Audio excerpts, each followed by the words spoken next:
منافق ان چالوں سے اپنے نزدیک اللہ کو دھوکہ دیتے ہیں. یہ اس کو کیا دھوکہ دیں گے؟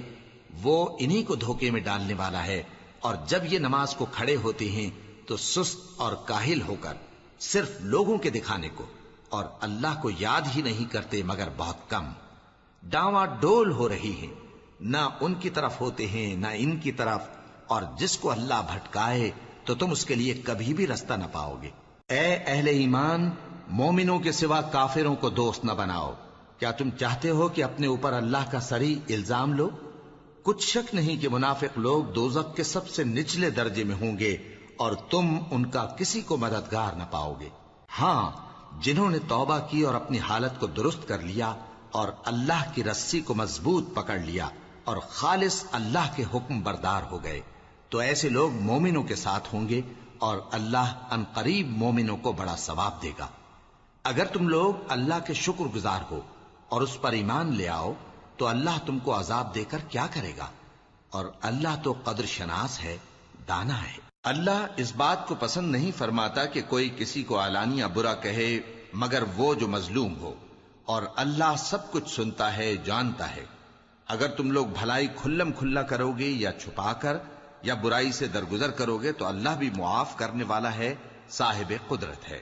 جو لوگ اللہ سے اور اس کے پیغمبروں سے کفر کرتے ہیں اور اللہ اور اس کے پیغمبروں میں فرق کرنا چاہتے ہیں اور کہتے ہیں کہ ہم بعض کو مانتے ہیں اور بعض کو نہیں مانتے، اور ایمان اور کفر کے بیچ میں ایک راہ نکالنی چاہتے ہیں، وہ یقیناً کافر ہیں، اور کافروں کے لیے ہم نے ذلت کا عذاب تیار کر رکھا ہے.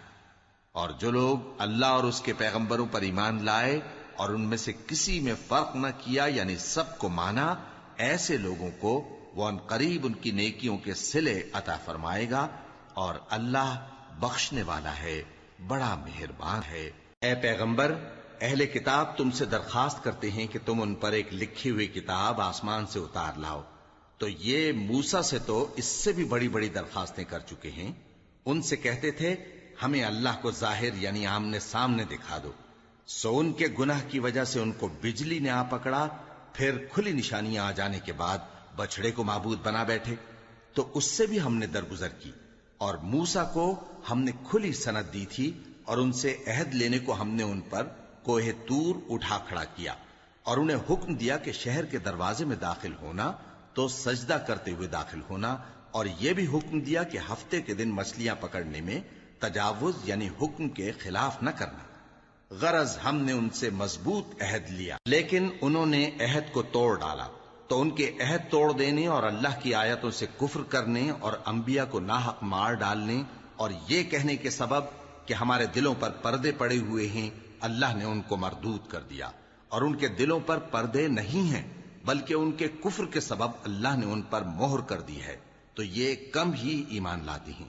اور ان کے کفر کے سبب اور مریم پر ایک بہتان عظیم باندھنے کے سبب اور یہ کہنے کے سبب کہ ہم نے مریم کے بیٹے عیسیٰ مسیح کو جو اللہ کے پیغمبر کہلاتے تھے قتل کر دیا ہے، اللہ نے ان کو ملعون کر دیا، حالانکہ انہوں نے عیسیٰ کو قتل نہیں کیا اور نہ انہیں سولی پر چڑھا پائے، لیکن ان لوگوں کو ان کی سی صورت معلوم ہوئی.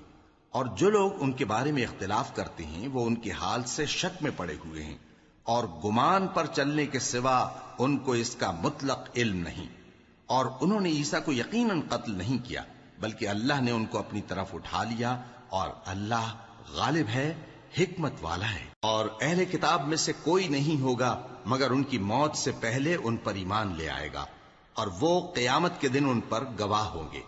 پس ہم نے یہودیوں کے ظلموں کے سبب بہت سی پاکیزہ چیزیں جو ان کو حلال تھیں ان پر حرام کر دی، اور اس سبب سے بھی کہ وہ اکثر اللہ کے رستے سے لوگوں کو روکتے تھے، اور اس سبب سے بھی کہ باوجود منع کیے جانے کے سود لیتے تھے، اور اس سبب سے بھی کہ لوگوں کا مال ناحق کھاتے تھے. اور ان میں سے جو کافر ہیں ان کے لیے ہم نے درد دینے والا عذاب تیار کر رکھا ہے.